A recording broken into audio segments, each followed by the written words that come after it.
Hello everyone, welcome back to the Film Insight channel. In today's video, we're going to discuss some bars featured in the second season of Bar Rescue and reveal how they're doing now. So, sit back, relax, and without further ado, let's get straight into the content, guys. We're starting things off with Mystique Lounge. In the fourth episode of the season, viewers are introduced to an establishment called Mystique Lounge in West Palm Beach, Florida. A terrible shooting had taken place in the vicinity of the bar, and since then, the business had started to suffer. Of course, this is only natural since news of a shooting is bound to scare anyone off. However, after the incident, the owners, Darren Cummings and Torres Anwar, didn't seem to want to change the name of their business. It was for this very reason that the club was still stigmatized by the community. Here's what Taffer had to say about the issue. People don't go to a bar where they feel unsafe. A murder is about as unsafe as it gets. To help draw in a younger clientele, the owners hired a man named Jon as their promoter. This tactic seemed to work since they were met with a ton of younger patrons. However, this plan backfired since it attracted a bad crowd of people. The establishment was over $75,000 in debt at the time of the Bar Rescue visit and had weekly losses of thousands of dollars that were only adding to that deficit. They were in severe need of Taffer's help. Taffer receives assistance from Jesse Barnes and Joe Mayer, both seasoned mixologists. He sends Barnes and her friends as spies to see how things work at the bar. When Barnes shows up with her group, they request to order a bottle service. They're made to wait a long time before someone finally escorts them to the VIP area. When they're eventually seated, this is what they got served. Whoa, the hair on it. Oh, gross. Oh my god, that's so disgusting.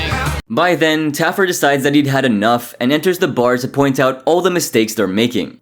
Upon further inspection, Taffer finds many more issues with the bar.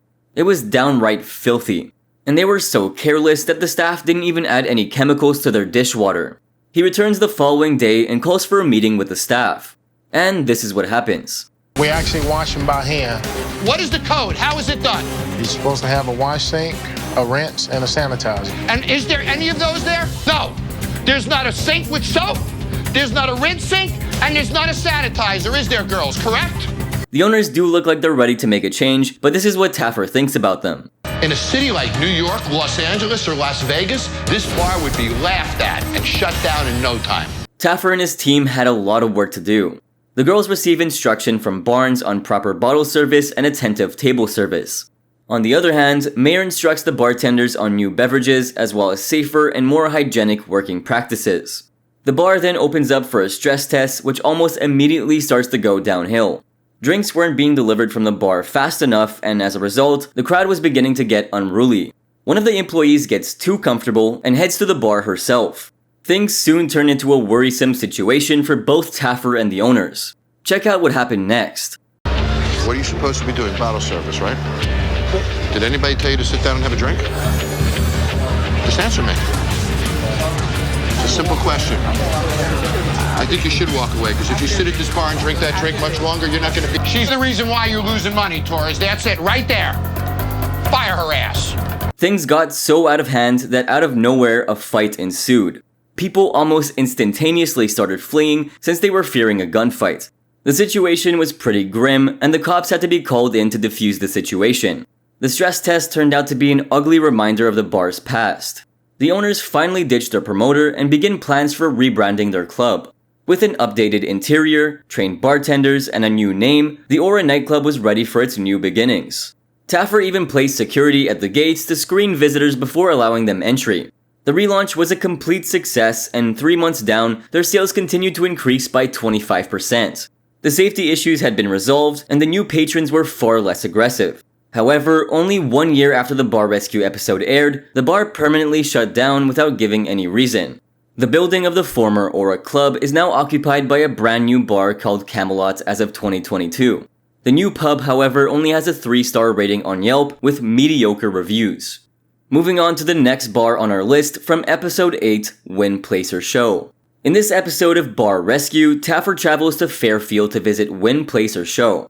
Owned by Barry Rogers, the former Navy officer bought the place in 2010 and transformed it into a sports bar. Rogers invested his own money and bought the place for $50,000 with the help of his close friend and co-owner Rudy Garcia. Rogers didn't make any attempt to change the name of the bar, and due to the prior bar's reputation, potential new customers refrained from visiting. With the business not going well, Rogers soon owed $100,000. His bar had never even made a profit, and with the state it was in, it would close down in 3 months. Chef Aaron McCargo, a professional speed bartender, and Taffer scout the location. They notice that the pub is located in a fantastic spot, but the sign is deceptive and unclear. Instead of a sports bar, it has the appearance of a horse betting facility. Taffer sends a spy into the bar, who enters and places an order for a Long Island iced tea. However, the drink contained way too much alcohol. He then decides to give the food a shot and places an order. The plate comes out looking microwaved. The cheese was melted and the entire dish was oily and rubbery. Taffer soon enters the bar and gets to talk to Rudy Garcia, who had absolutely no regard for his business. While the owners should be focusing on making money, they were spending more time on the music and their other little experiments. They could be using their energy towards making a profit. As the owners and Taffer explore the bar as well as the kitchen, they notice a number of issues. From old limes to filthy soda cans, just take a look at how nasty things are. You know what that is? Syrup, bacteria, E. coli. This is bacteria in every glass in this bar. This kitchen is disgusting. The fryer is caked with grease. The grill is caked with grease. I even have grease dripping from the pipes. This kitchen can't operate this way. Garcia's wife, Tracy, had been working as a bartender, but she had never done anything like it before. Take a look at her during the stress test. Put the drink on the bar and build it on the bar. Gotta move faster, Trace. Hurry up. You gotta go quicker. I don't even know what that is. Tracy, I'm gonna pull you. You can't do this, hon. You're sinking. I'm gonna switch you with Courtney. I want you to go on the floor, pick up her station. I'm gonna put her back here. We have to trade places. Taffer soon realized that Tracy was a major issue. Listen to what he had to say about her. Tracy is almost single-handedly killing us behind the bar. Also, take a look at what a few customers had to say. We never got a drink in 40 minutes. Yeah, no drinks. Dehydrate. I'm not in a good mood. When Taffer called for a meeting to address the Tracy issue, this is what happened. One of the big problems was you don't know your drinks yet. Tracy, the fact of the matter is you are a lousy bartender. You're not a good server. Am I wrong? I don't have anything to say. Barry, do you think she can do it? I don't think she can handle this volume. Courtney, do you think Tracy can do this? From what I've seen, I don't think she can handle the pace that we need. Amber, can she do it? Not a night shift. With Taffer's help and a plan set in place, the relaunch was successful. The bar was officially renamed to America Live Bar and Grill. The band Hailstorm showed up and performed, which everyone seemed to thoroughly enjoy. 6 weeks after the rescue, sales grew by almost 25%, with the bar hosting numerous live performances. Sadly, in July of 2012, the place closed down for good. Due to the non-payment of rent, the landlord locked them out of the premises and terminated their lease. According to a now-deleted Facebook post, it read, "We were ambushed by 2 community members who planned to rip our bar out from underneath us." A fire broke out in November of 2020, causing severe damage, and the pub was later renamed to Mango's Tropical Oasis. Moving on to our final entry, the Black Sheep. This Ohio-based bar was featured in the 6th episode of the show. Initially, the bar was highly prosperous and brought in $70,000 a month. The place was owned by Scott Scherpenberg and his family, but predominantly run by Scherpenberg himself. However, things quickly went downhill. The bar became unclean and even ran out of supplies before they hosted concerts. They're now losing $8,000 a month, which is a significant loss. Nicole, Taffer's wife, poses as a spy and goes through a horrible experience. Her Guinness is poured improperly, and the glass is filthy. Taffer finds out that Scherpenberg isn't paying attention to the restaurant at all and is preoccupied with other things. The bar is also in financial trouble since Scherpenberg took out loans that his partners were unaware of.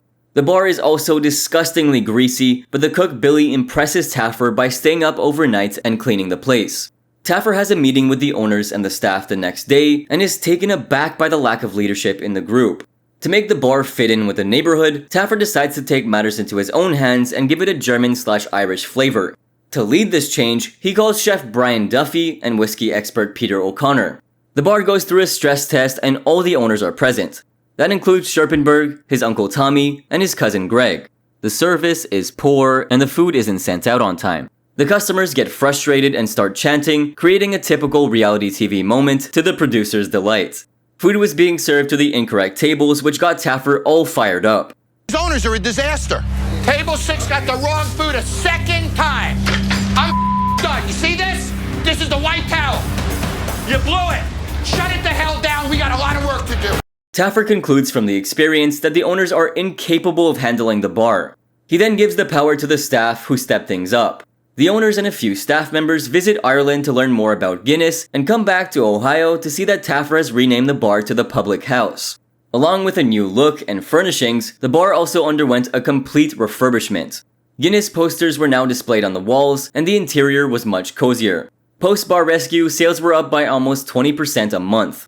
Everything appeared to be going well, and both the owners and the staff seemed to be settling into their new positions.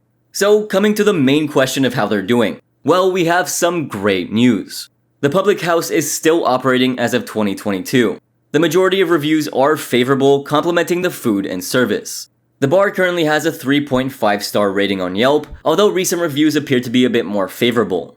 Other review sites have greater ratings, including Google Reviews, which has 4.4 stars, and Facebook, which has 4.5.